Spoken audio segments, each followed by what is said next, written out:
Well. Look who it is. Me. I get to talk to you again. The best person in the world. Yeah. I have to Kidding. say that, right? Well, Since you will have to in like T-minus 6 months, but you can just pretend still for now. Cool. What about after? Do I keep pretending, or how does that work?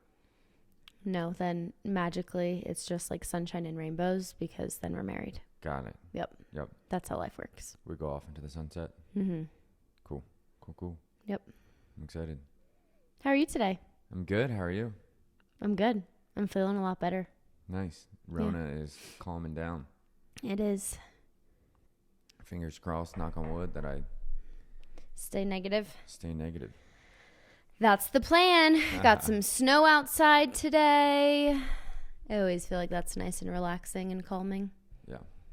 But I can't see the mountains. Click on the fire, a little snow out there, and we'll probably sound like our energy will probably match the outside today on this episode. Click on the fire. I've never heard that before.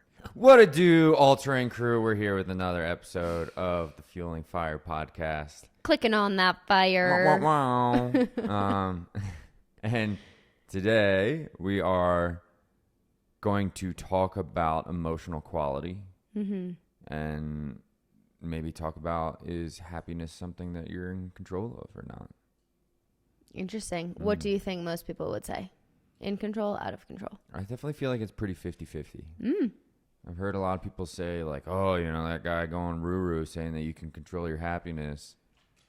And then other people, I feel like you're either fully bought in or you're fully bought out. I was just going to say that. I feel like no one really has like one foot in. Yeah. And naturally, now that we start talking, our 14-year-old dog is going to pace for a couple laps and click his toenails on the podcast. So if you hear some pacing. We motivated him. He's like, let's fucking go. Yeah. Time for my Time walk. to get up. We're podcasting. Shouldn't have said that word. What do you think? I would agree. I think people are definitely on one side or the other, but I think it's not easy to change. I would say I've seen a lot of people make the shift to one side or the other. Mm-hmm. So I don't think, while I do think it's kind of like you don't have one foot in, it's either like I feel like it's in my control or out of my control. I've also seen a lot of people shift their stance on that. Yeah, for sure. When you get away from the dog side. Exactly. And I find it really empowering when people do make that shift. And it's also really interesting to see times where I feel like in people's lives that it would be easier to say that their happiness is out of their control while like tons of things outside of their control are happening. Mm-hmm. That's usually when it shifts to notice the happiness really is in their control.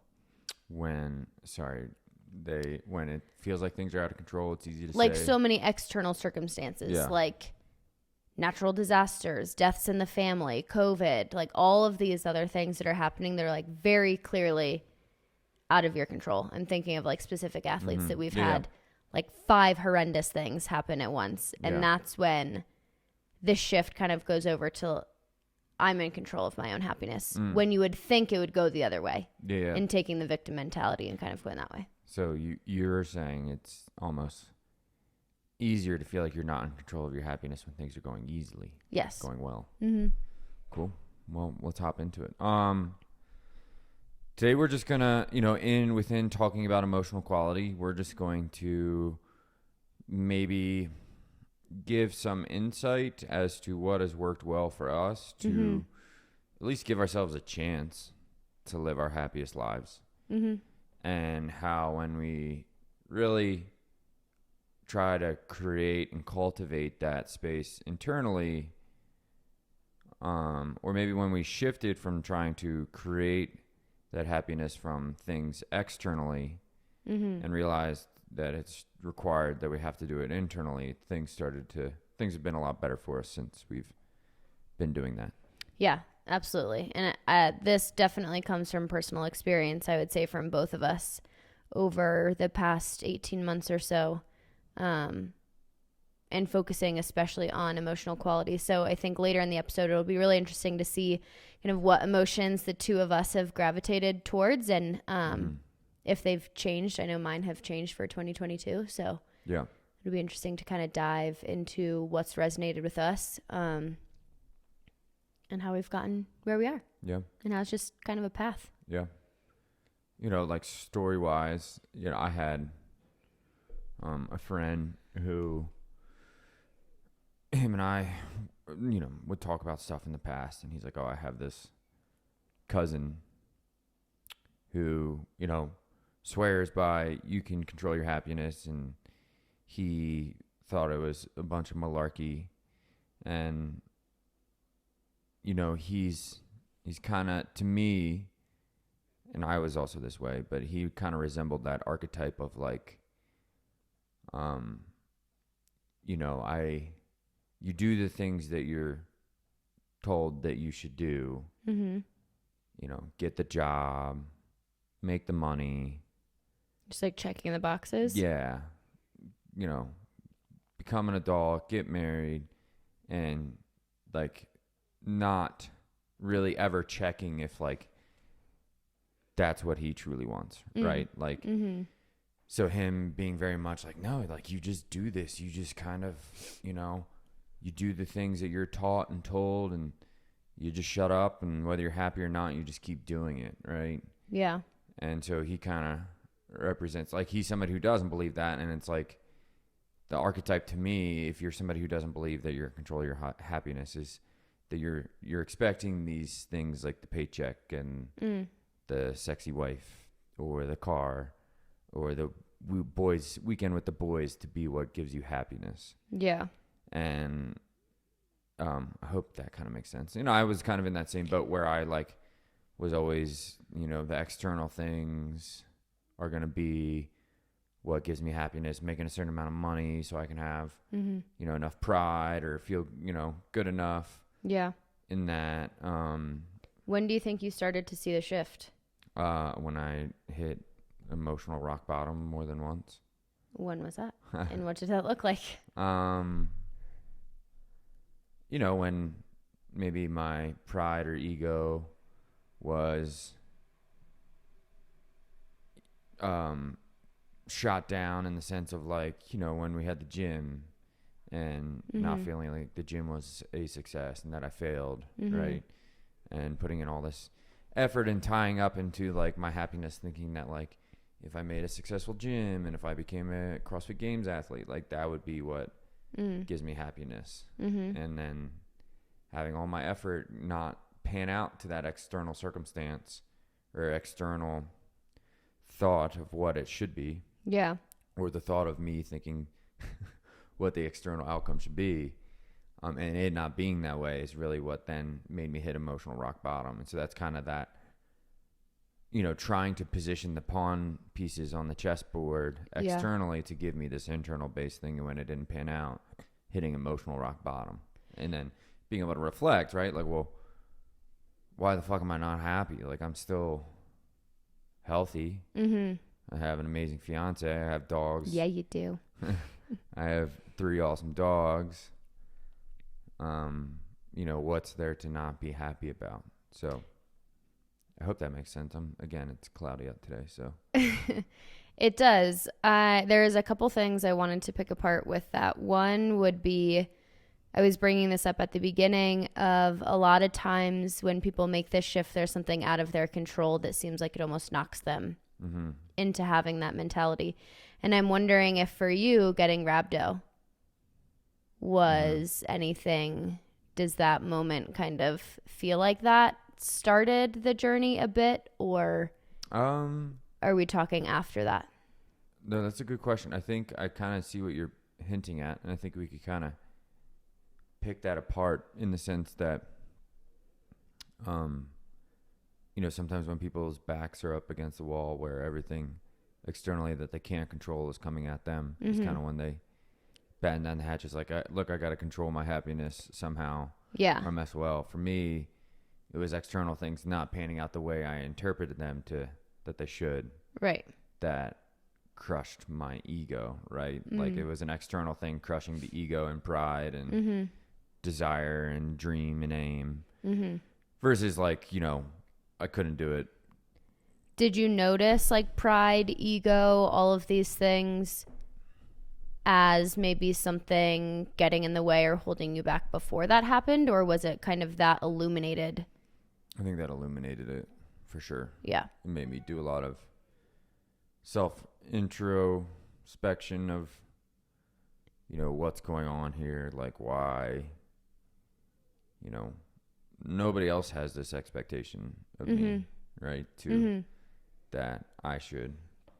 Yeah, I'm holding myself kind of to this standard. Have a multi-chain gym and be a big CrossFit Games star, right? Yeah. You know, something I put on a pedestal and wanted to create externally to expect it to give me some internal happiness. Yeah. And the big shift is really, you know, from hitting rock bottom, those things not panning out, has made me really shift my mindset in the sense of like I have to create the emotional quality and the emotions I want from within and not expect external things to pan out and give me that emotion. Like I think if I get there then type thing. Yeah. You know, prophesizing is a not a very lucrative profession. Yes. Very true. And that goes into last week's episode, just of sometimes having that goal or vision or what we want because of the way it makes us perceived. And kind of having, and I think everyone has gotten stuck into that, where when that's kind of the fuel for your fire to get there is like, oh, I'm gonna have better friendships once I'm here. I'm going to have a better quality of life, be more likable. I'm going to, it's all kind of be able to travel. Yeah, all of these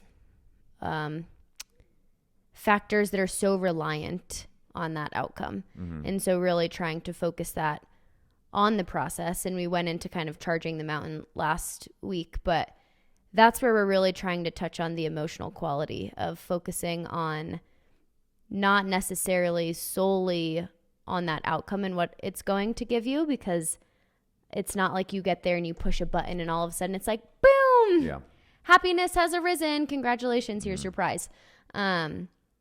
You have to have it in the process getting there, or the same old shit is just going to be there once you're there and probably way even heavier. Well, and I just wanted to say this before we started the podcast, since you said it the past 2 weeks, that I'm really excited for this one. I think this is, you know, this emotional quality one is a really big one for me. So yeah. That was my impersonation of you.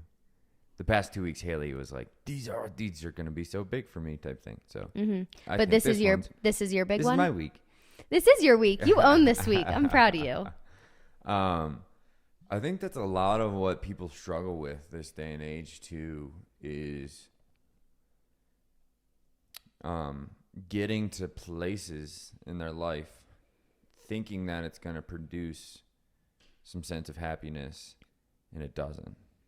For an example, I have a friend who, you know, him and I don't want to speak fully for him, but, you know, I've seen him progress through his life. He became a doctor and he got into a very competitive position. And I think there was a lot of holding an expectation that this was going to bring him value and a sense of happiness and fulfillment that he seemingly was lacking before having this status. And now that he's there, he's you know, he's struggling a lot with a lot of different things, mentally, depression, anxiety, stuff like that. And I use it as an example because it's a very, you know, that is like a very noble position, right? It's one of very easily that we can all picture, you know, parents that tell you, be a doctor, be a lawyer, right? It's great that he was able to achieve that. Yeah. It's not like, oh, well, you know, you shouldn't have worked so hard and become a doctor then. Then you wouldn't be depressed. Like what we hold as like a pretty, you know, standard across the board of like profession that should just make life be. Yeah. We all think maybe it should make life be sunshine and rainbows because you make good money and you help people, but seemingly, you know, he got there, and I think this extrapolates to a lot of people, is like we get to these certain things and all of a sudden we're not as happy as we thought we were going to be. There's a lot of guilt associated with feeling unhappy too. I think right now, especially, a lot of things that I hear are instantly when we feel ungrateful or kind of have these negative emotions, it's immediately like, well, someone else I know has it worse and they don't feel this way, so I shouldn't feel this way. Yeah. And it's easy to fall into that category, but that's really not going to change anything for you. It's just allowing you to suppress those negative emotions even further and not replace them with something more positive. And I feel like that's because, well, we live in such a world where comparison is everywhere. Comparison's everywhere. You know, people put it on Instagram that you should look like this. We live in such a world that you can go to so many different outlets, right? Like, you know, people seemingly didn't have so much mental health issues before. Yeah. And they did jobs that sucked a lot. Like they had to work the land and do that day in and day out. And there was no like, oh, I want to just go and snowboard today on a Wednesday, right? Or whatever. Yeah. And back to, you're like, oh, well, people have had it in the worst. Why am I not happy? Right. But back in the day, like, people just knew how to navigate the emotional journey and experience a lot better. We invested a lot more time into that. Church, religion, whatever, right? Mystics, you know, hopping in a tent as a Native American and fucking seeing some fucking mystics with some ayahuasca and shit like that. Like, people just were much more in tune with how things presented to them emotionally, and routinely each week congregated together and talked about how we should navigate these emotions.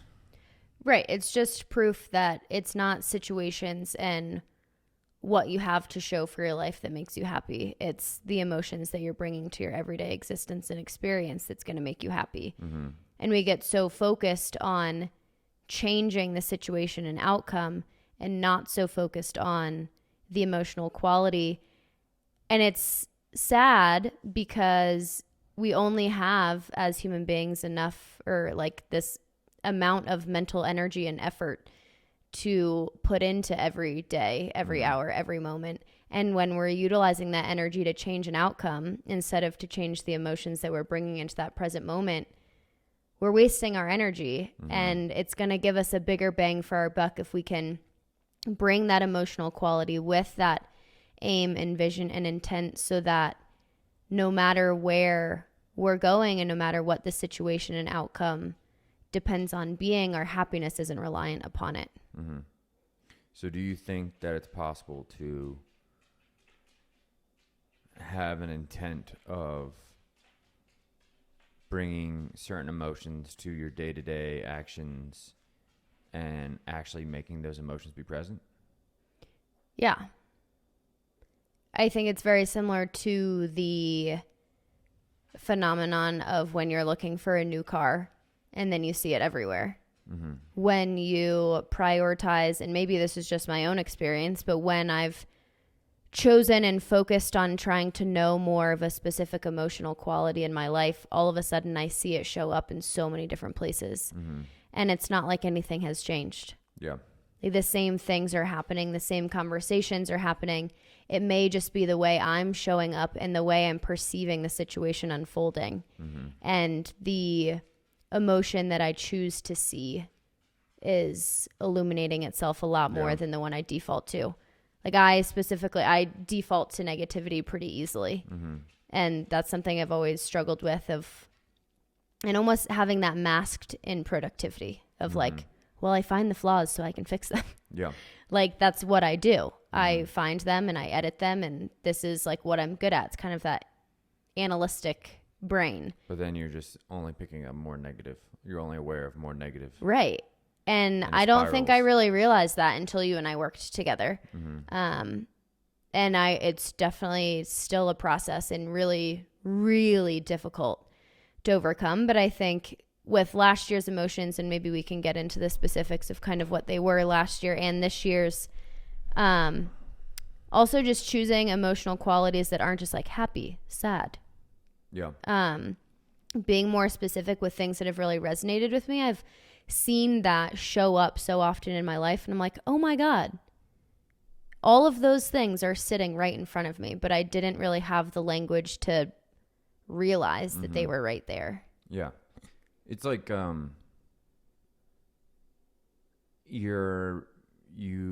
if you can be intentful, or maybe what I'm trying to maybe I can interpret a little bit more of what you're trying to say. Yeah. And how I'm hearing it. Is like, if we we can, how many times do you improve some situation in your life, your health status, your wealth, your house, and you get there and you only pick up on more negative shit, right? Like you are only picking up on the negative, and you missed the awesome hour that you had with your kids where you're just laughing your ass off, and the only thing you can think about that entire day was the mess. Yeah. Or let's use an example from our life when your former mother-in-law. My former mother-in-law. I've never been married before. Sorry, not mother-in-law. Stepmom. I was like, I've never been married. First time that we met her, and we had what we thought was a pretty good day. We went to like a baseball game, and it was nice out and good weather and good food. Yeah, first time meeting the person that I'm probably going to spend the rest of my life with. Like, big day. Super exciting. And she was like, oh, I just have been today was such a terrible day. And we're like, what? Like, yeah. And which in turn made us feel super shitty. I was like, wow, I didn't realize spending time with us was so horrible. And she like nitpicked like certain little rando things, like one thing at the game or one thing at dinner. Like the service at the restaurant was slow or something. I don't even remember, but yeah, it was that basic where I was like, God, this day sucked. Yep. And I'm like, what? So it really is about what we believe, controlling your brain to focus on positive, focus on, have its attention, like what is the radar picking up, and having the radar pick up the positive experiences you're having throughout the day as you're doing certain things, like simple things like, yesterday I wrote down, like what I was grateful for at the end of the day. And it was like just my workout and the delicious ass food that we ordered in. Right.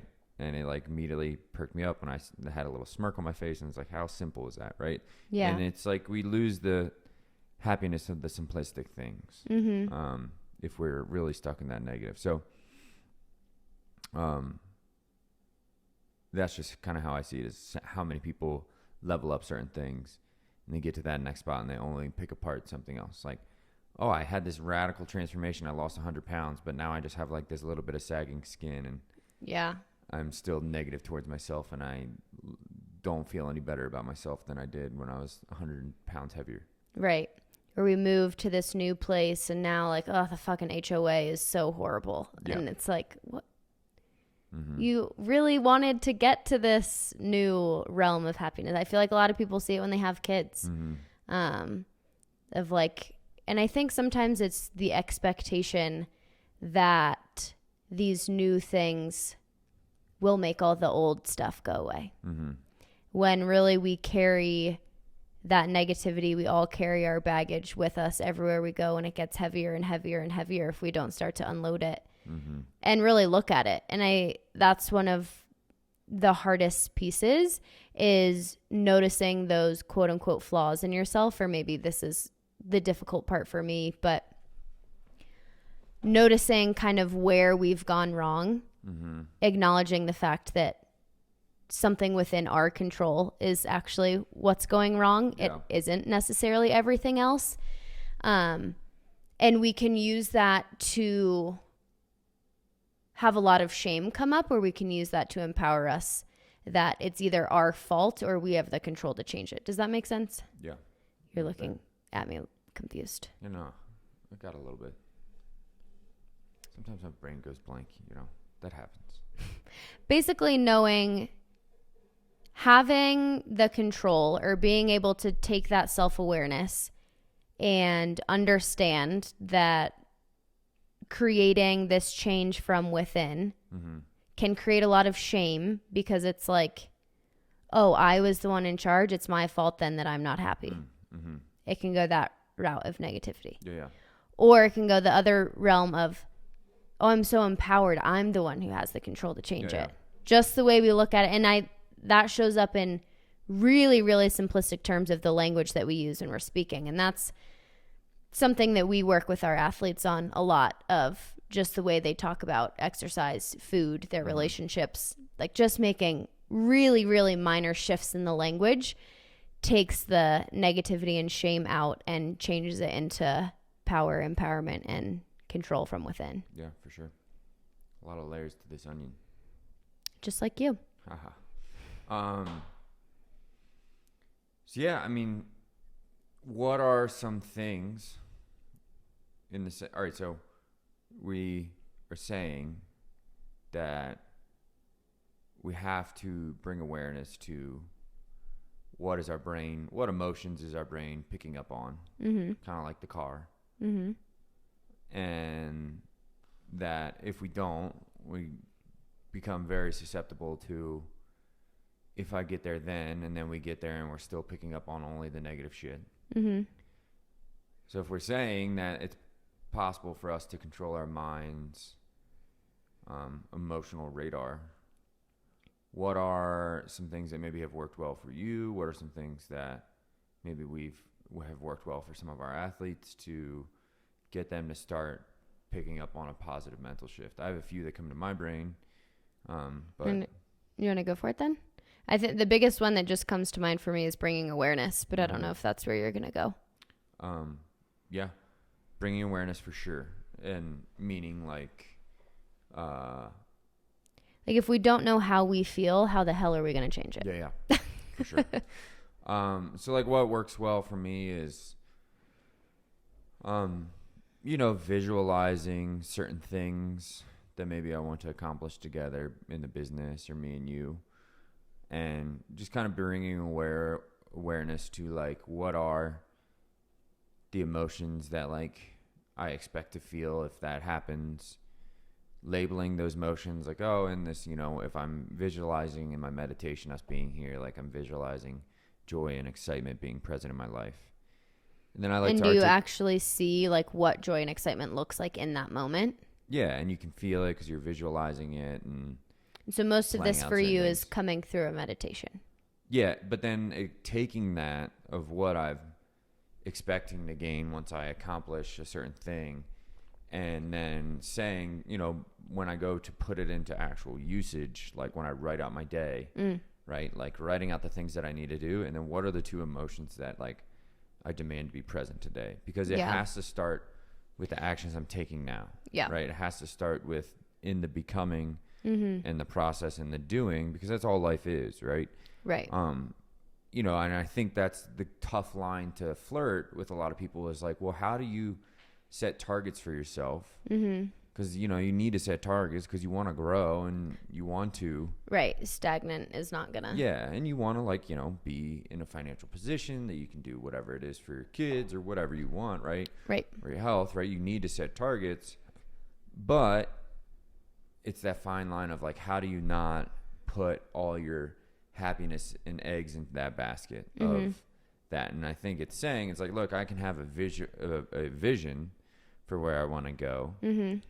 And then I can surrender the outcome of it, not necessarily planning out exactly as I see. And it makes it that much easier when I say, okay, here's the emotions that I think I should experience once I get here. Yep. Now, how do I take them to right now, today? And how do I say, like, all right, today I'm going to bring joy, like the two emotions I wrote down today in my journal to be present today were joy and excitement, right? And that was after 15 minutes of visualizing us in 10 years from now, 20 years from now on our all-terrain ranch and doing all these certain things, right? And it's like, well, it has to start now. It has to start with this podcast. It has to start with coaching the athletes. It has to start with our relationship. It has to start with, you know, going out and having joy while I walk the dogs instead of going out and walking the dogs and being bitter because something didn't plan out that day, right? And missing that whole joy that can come from that same moment of walking the dogs. Right.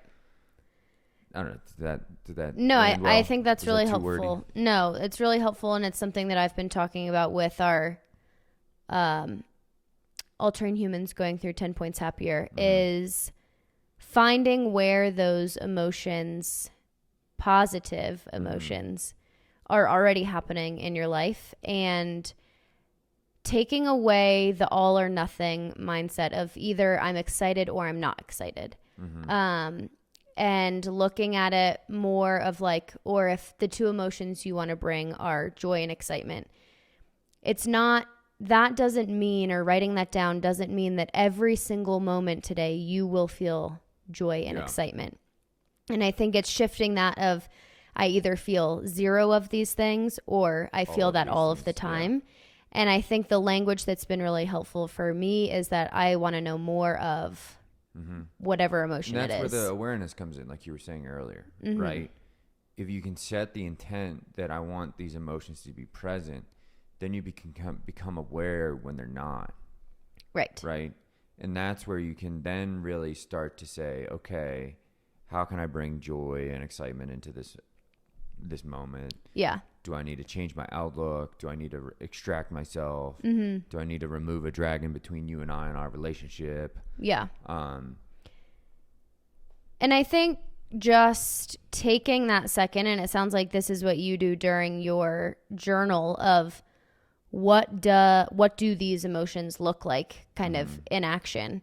And for me, last year, my emotions were patience and confidence, wanting to know more of both of those. And sometimes it's really easy to get caught up on how other people define those, I guess, or like what patience and confidence looks like at the peak, or like how you see it in other people. And for me, it was a lot easier of looking at like the things I do every day. So very similar to what you're doing, journaling. Like, let's talk about my workout. What would knowing more patience in a workout look like? Well, knowing more patience for me in a workout would look like when my back is not behaving and I have to change what I'm doing, I'm really patient with my body. And taking that time to think about what that emotion looks like and giving a definition that works for you. Yeah. Not just trying to choose other emotions that other people are choosing. And that's why, like, you and I, our emotions are very different for what we're trying to bring more of. And this year, they're a little different from the growth that I feel like I've done so far in their passion and creativity. And a lot of that, again, is like, okay, how can I bring passion into doing work today? Like, what does that look like? And actually thinking, like, I'm not changing necessarily what I'm doing every day. I'm asking myself, what does it look like if these emotions are present? And then utilizing that, very similar to what you're saying of, okay, if I know more of these emotions, what does my life look like later? Yeah. Well, because you have to, where do you think your life's gonna, or how much better do you think your life will be 5-10 years from now if you can create from a joyful, blissful, peaceful mental landscape versus creating things from an agitated, stressed out, revenge, irritated, angry, emotional state, right? And that's the big key, is like, what are you creating from, right? Because really, like, if you really are creating from a contracted state, an irritated state, an angry state, a scarcity state, like, you're gonna create yourself into a bigger pigeonhole of that emotional frequency. And it's gonna be a lot harder and take a lot more work to get out. Yep. And it's really interesting. I'm reading a book right now called The Body Keeps the Score, which I highly, highly, highly recommend to anyone. And one of the things I was reading this morning, it was basically just talking about holding emotions in your body, but it was like angry people have angry bodies. Like, their body fucking hurts. And that's so true. Where it's like when you are so stuck in negativity, like it is so hard to create a positive impact on anyone around you, because literally it's like you can't change the physical space that your body is in. You have to start with knowing more of these positive emotions to be able to kind of exert that anywhere else. Yoga, right? Where people come out of a yoga class and they're all like blissful and they're like happy again. Like that's such a big thing for me, is like soft tissue work and mobility, is because like I can be more empathetic and compassionate, which is very hard for me, right? But to your point, that's like one physical example, but now like it's also got to be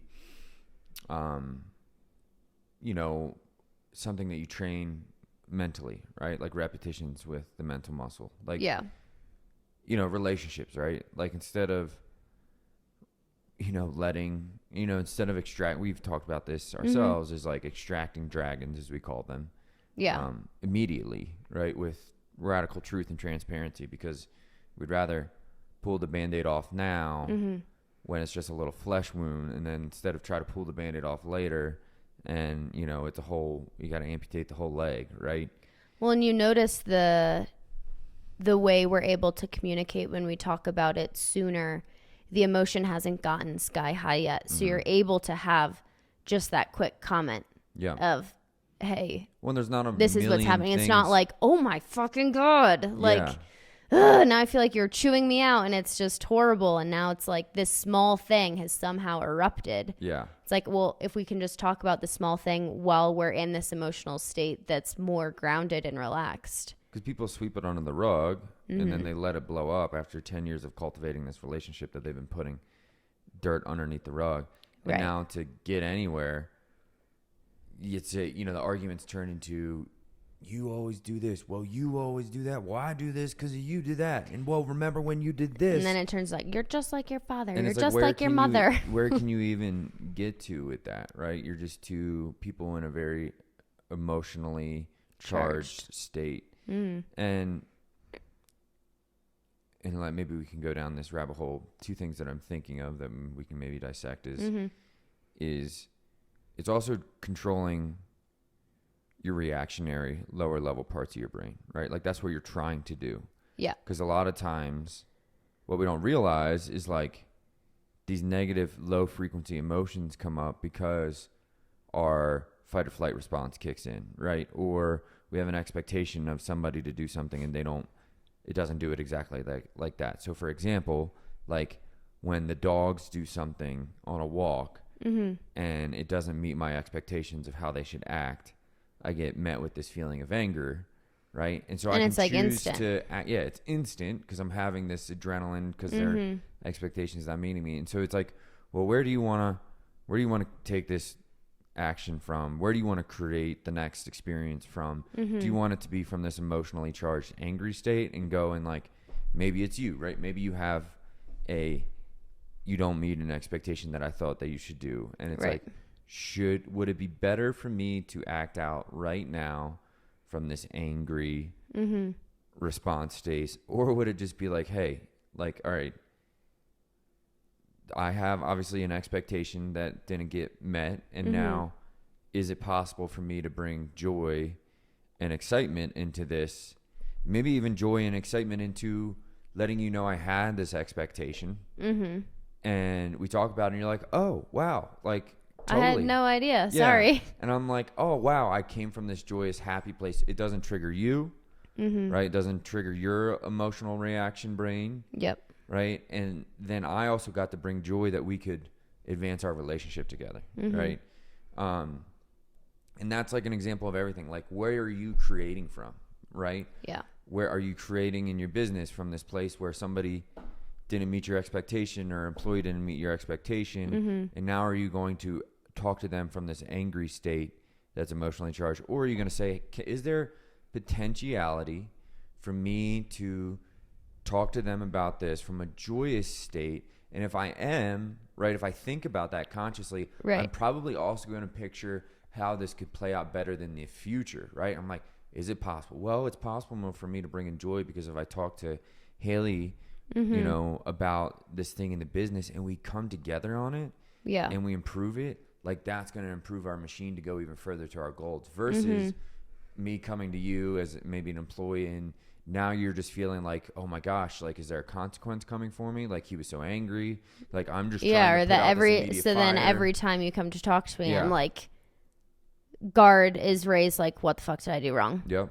And so it's the same thing with your kids. It's the same thing with careers. It's the same thing with spouses. It's like, what are you creating? Where are you creating from? And there's negative consequences when you create from the shitty level emotions. Yeah. And it's like almost, this is the second thing I wanted to bring up. It's like whatever terminology you want to use it, but one that works, two that work well for me is like heaven and, like, they're kind of the same. All the three examples I'm about to use, I feel like, are very much the same, just different words. Same concept. Same, yeah. I'll say them and then maybe I can say why I think they're the same. Okay. Right? Order and chaos. Heaven and hell. Good and evil. Right?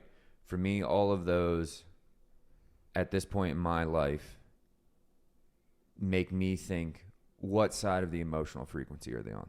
Right? Good is and heaven and order are feelings of bliss and excitement and is joy. that where we can go to like love and fear? Yeah. Love and fear is another one, right? What are those called? Two opposites? I don't know. Polar opposites? No, it's like, just a phenomena in the world. Binary? No, that's together. That's no, one. Binary is like it has to be this or that. If this happens, then that happens. Like, that's binary. Yeah, it's like either 0 or 1. Yeah. I can't think of the word, but. Okay. But within that, though, right, if you think about it, all of those things are certain sides of the emotional frequency, right? Like, that's when I think into, like, each emotion has a different vibration attached to it, a different form of energy attached to it, right? Like, my thoughts and emotions are still energy. Like, you put in an action, that's energy you're putting out into something, right? Like, everything in this world is energy. Right, and that's what I was saying earlier, is we only have so much energy we can give to things. We choose whether it's positive or negative. Which emotion do you want to be giving from? Right? Yeah. Which side? Do you want to be giving from heaven and hell? And some are much more draining than others. Do you want to be giving it from love or fear? Right? And it's like, if you are creating from the fear, aka hell, you're going to create more hell for your life. Yeah. You're going to create more fear, whatever you want to call it. I'm just using those two things to. Right. And again, it's finding language that resonates with you. Hell on earth. People create their own mental hell. They do, right? How many people fucking hate their lives? Yeah. And it's always becoming because they've been creating their whole life from this low frequency emotional state, right? They've established their relationships with these low emotional frequency states. Right. But I think one of the biggest things is, again, bringing it back to awareness of, you have been able to choose those differences because you know what your default setting is. You know your default setting is anger. Yeah. And if you didn't know that, you wouldn't have any control to be able to try to choose something else. Yeah, so you got to be aware of it first. You got to be right. And where am I defaulting from, right? Is what you're saying. Yeah, and that was a quote that I was talking to you about this morning was, you can't do what you want till you know what you're doing. Yeah. And it's like you have to know what you're doing right now, which for you is anger. For me, it's defaulting to taking things personally. Yeah. And when the two of those things meet, holy shit, it's ugly. Yeah. Like, you and I never really get anywhere fast when we were both in those states. Right. But we didn't know how to change. And this, I mean, it was really hard when we first started working together. And it was like, kind of had this helplessness feeling of like, well, this is who I am. Yeah. This is how I am. How are we going to make this work? And it wasn't until both of us realized, like, okay, your default setting is anger. My default setting is taking things personally. How can we shift both of those to be met with your default being excitement and my default being like passion and creativity of like, oh, okay, like, this is what he wants more. If he's super excited, now I'm really passionate to create that alongside instead of, oh, he said one thing. Like, I tried to make something, it was met with anger, I didn't do it right, and now I'm totally shut down and I don't want to do it anymore. And that comes from having common aims, right? Common positions of value, right? Like, we wouldn't be willing to do that work if we didn't both value, like, all right, like in 10 years from now, we want to be still like there's a greater purpose. This relationship. We still want to be in this relationship. We want to have a healthy marriage, right? Like, what groundwork are we laying now from 10 years from now with our family? Do we want to be the bitter and emboldened parents that the kids see are arguing all the time?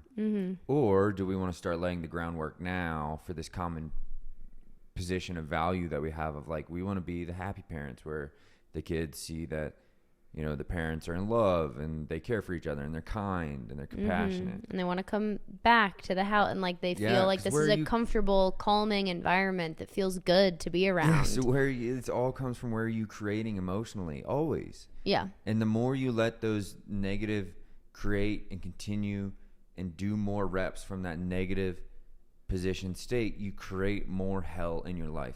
Hell that gets harder to extract because, again, to the relationship, now there's a million things that need to be extracted. You can't even identify an origin of source to what the fuck's going on. One, it's muscle memory. You practice negativity over and over and over and over again. And as soon as your husband talks, you just fucking want to shut him up. Right, or it's just like that's the default. Talks. Yeah. It's like, I don't even know what the fuck he's going to say, but it's probably not good. Yeah. You know, that's where you get to that phrase, and that's where when the positive things do happen, when the amazing day with the baseball game, it's super sunny out, you're spending time with your family, when that happens, and the one negative thing happens, it's like, that's what the dopamine hit got for your body, and it's like, oh, fuck that. And then just like goes on loop, and it's like, you just missed the 50 other amazing things that just happened. Yep. And that sucks. Yep. And it's really hard to know that you've been doing that. It's really hard to bring awareness to that. But again, you have to have that aim or that vision of why knowing more of these positive emotions is going to help in the long run. You need to be able to bring awareness of where they're showing up today and how you can know more of those emotions and the things you're already doing. But you also have to see how they're creating a better life in the future. Yep. And if you can't take time to sit with that, it's going to be really hard to put in the reps day by day because there really is no purpose if you haven't had that greater vision, intent, and alignment with what you're doing. I mean, this is what I'm going to say is like a philosophical thing. But I believe now, like, instead of, you know, I create targets, but I'm willing to let those targets move. And I guide. I'm just laughing because of my rant on moving targets last week. So I'm like, what are you going to say? Yeah. I mean, I'm willing to let them move, like, if it doesn't pan out exactly like I'm willing to be flexible. Shall we say pivot? Yeah. I'm willing to, like, there's a difference between me moving my target repeatedly versus the target getting moved for me. Okay. Like, the CrossFit game's not panning out, like I used earlier. Yeah. Yeah. I put in I didn't move my, I didn't change my effort. It didn't pan out the way I thought it would be. Gotcha. Versus, like, saying, like, well, this is difficult and now I'm going to not choose CrossFit Games. Are you saying, like, kind of the difference of, well, the people that are like, well, it's not really what I wanted anyway? Yeah, remember last week you were saying, you know, people often fall into informed pessimism and then move the target, right? They keep moving the target to fit what helps them have optimism. Yes. So I'm just curious to see what's different with you moving your target. I'm saying I'm willing to be flexible on the outcome. Okay. If it doesn't pan out the way that I envision. Yeah. I'm still going to take continuous action towards what I deem is right. But so anyways, so back to the principle that I believe is, you know, I think there's some odd truth to the yin and the yang. Mm-hmm. And I think that, you know, part of whatever you want to say, it's simulation theory, or that there is a God who created everything, or that we live in a video game, whatever. I now believe that as long as you create from and navigate your life from a more love-based state, godly based emotions, right? Whatever you want to call it, like emotions that are associated with God. God is compassionate and peaceful and loving. I think if you create from that, I think our universe, our simulation, our reality is going to make your life, you're automatically going to go to a better place. Right? And I think that's like, if again, opposite, like if I create from ego-based, I come from selfish, I act from revenge and spite and whatever, I'm going to end up in, I think your life, chaos will happen to you in your life, right? Hell, a pit of despair will come and swallow you up. Yeah. No matter how much money you have, right? How many people do you know have all the money and they're miserable, right? Like, right. There's some pit of despair that's going to come and swallow you up in your emotional reality. And I think if you can be aware of, where am I creating from, and can I try to create from this position as much as possible, I think the universe bends for you. I think the universe pulls in your favor. Yeah. Not to say that, shit won't randomly happen, that like death won't happen, or that you might not get injured or whatever. Right. Not to like you're a good person, so your life is going to be sunshine, all sunshine and rainbows. But I think the people that create that positivity from within when those things happen are able to not go to such a deep despair. Right. And see like, what is the lesson here? Yeah. What can I take out of this horrendous situation? And what can I do with it? Instead of like, what did this situation do to me? Yeah. I don't know if this is an example I should pull up, or use. I'll use it anyways real quick if there's any guys listening. But like one that stands out to me is like Jack Nicklaus versus Tiger Woods. Like Jack Nicklaus always created from what seems to me from the outside, obviously I don't know him, right? Yeah. But everything always seemed to be created from a much more love-based state for other people, his family, his friends, and they're considered... You're talking about Jack Nicklaus, the actor? No. Or are they both golfers? They're both golfers. Okay. They're both like the goats of different... I was thinking of isn't there Jack Nicklaus who's an actor? Jack Nicholson. Yeah. Yep. See, here we go. Don't know much. I was like, but they're both two goats of different generations. Okay. Yes. And Jack Nicklaus is retired. He loves his wife. Like, they are still together. His life seemingly went through less chaos, and Tiger Woods was always very much like chip on the shoulder, a little bit more selfish. Like, he was always known to be kind of a little bit of a dick a lot of times and stuff like that. And his life denigrated into a fuck ton of chaos a couple times, right? Yeah. Like, you see that in a lot of celebrities or people that have, again, where they kind of have everything, but it's the different emotional qualities that they're bringing to that same situation and same circumstance. Yeah. And you see how it pans out in their life. 100%. I think it gets put under the magnifying glass when they're at that status. Yeah. And when you can kind of look at it, like, you guys have very similar circumstances and situations in your day to day. Yeah. And it's really interesting to see that what emotions have been brought and illuminated, and how that same kind of starting point has led to really different lives. For sure. 100%. Yeah, I mean, it's just external things they weigh nothing on the emotional quality that you have. Like, it's proven, like, what, over, I think the target's moved, but like $70,000 more does nothing for your happiness. Everything that you're going to create after that is you trying to be in control of the emotional quality, right? Yeah. At that point, you've essentially gotten to a place where you're not reacting to survive, right? You have enough money that you can put food on the table, you can pay your bills, you're not panicked about the plow. Oh, it always, sorry, the snowplow just came by, and it always sounds like someone is opening our garage, and obviously that just makes me be like, there's a murderer in the house. But then it's after that, right? If you go from, I don't know, whatever it is, 75K to 150K, it's like, that's not going to bring you exponential more joy, because now you have to decide emotions you're bringing into whatever you cultivate with that extra money, right? You could be going on a yacht, but you could be showing up to that yacht miserable as fuck and be like, well, one thing was wrong about the yacht today, right? The one towel color. service on here sucked. Exactly. I don't even know if there's towel service on yachts.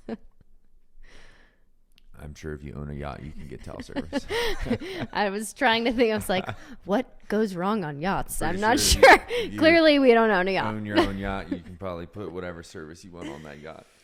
I think we should close out the podcast with a challenge to Well, everyone. Oh, sorry. Pause.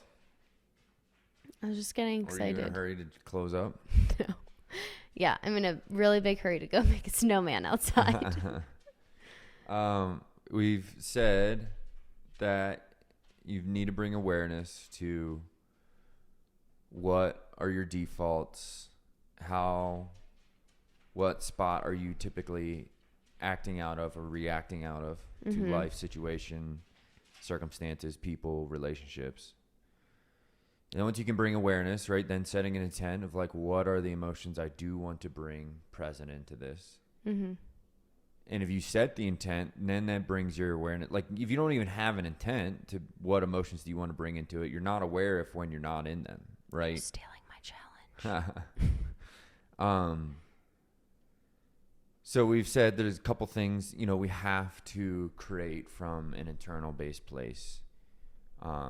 Because if not, our life is we're going to answer to two different outcomes, right? We're going to answer to hell on earth, right? Or heaven on earth, right? We're either going to let our pit of despair grow bigger and bigger, but it's harder to climb out of, or we can grow our hill of fortune so that even when chaos does ensue, we don't have as far to fall back because we're so emotionally trained to react from a positive love-based state.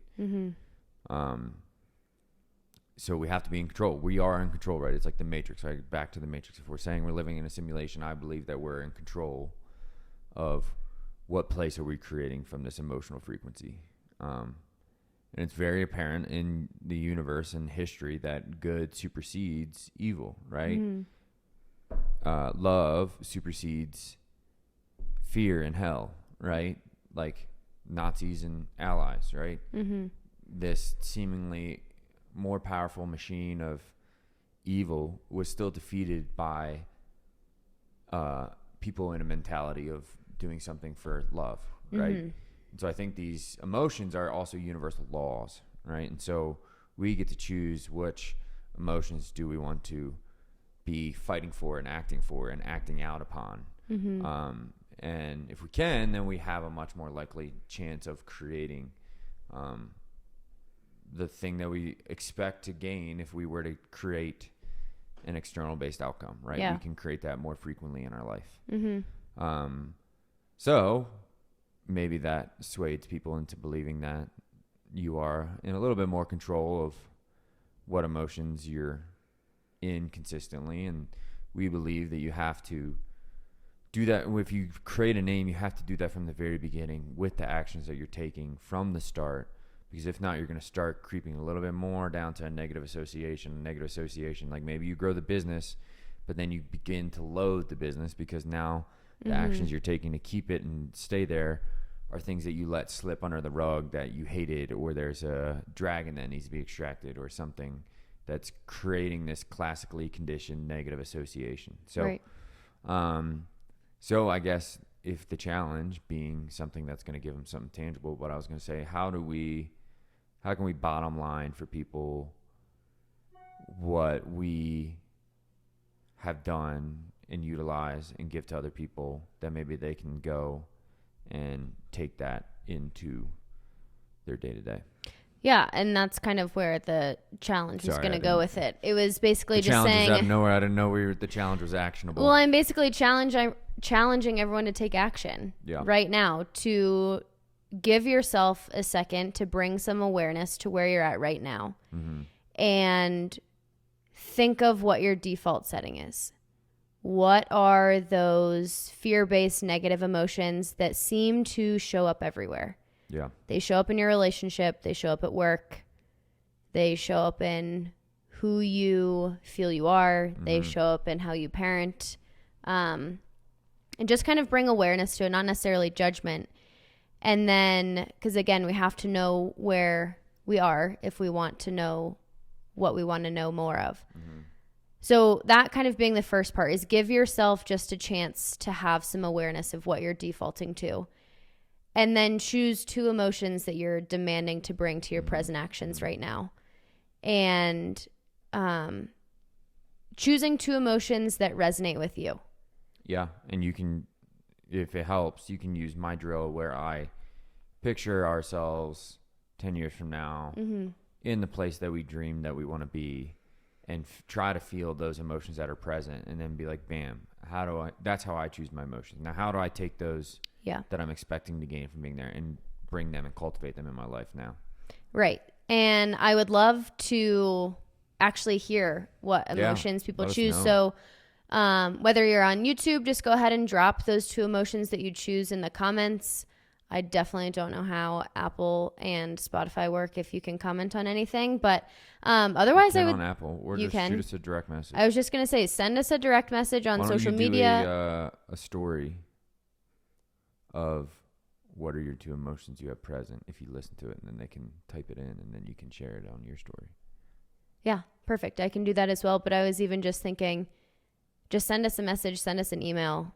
Something, just if you did go through this drill. Also, you gave me quite the face of when I was interrupting you. You keep interrupting me, and it's driving me nuts. Good. What emotion are you coming from right now? Anger. You're pissing me off. Should we create more of that in our life? No, I'm just going to keep going and keep talking over you. Okay, do the challenge. Goodbye. Gary will let you know what you're going to do. But hey, I really liked this episode. It was a good one. Yeah, I think it's good. I think it's tangible, usable. Yeah. Yeah. Maybe next time we can talk about it while we drink some alcohol. Well, sober January is almost over for us. Eat some edibles or something. Yeah. To see how much further down the rabbit hole we can go. Very true. And if it makes any sense. Probably not. I will say I'm excited for the next couple weeks. We're going to talk about expectations, right? I believe so. Expectations of ourselves and expectations of others.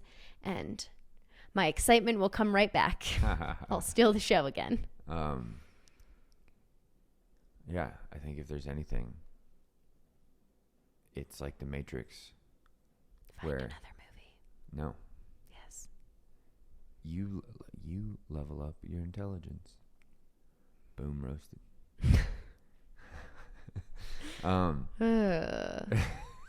More anger she's creating from anger today.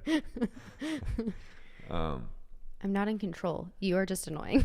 In The Matrix, where he comes in and this kid's bending the spoon with her mind, and he's like, how are you doing that? And she's like, the spoon isn't real, right?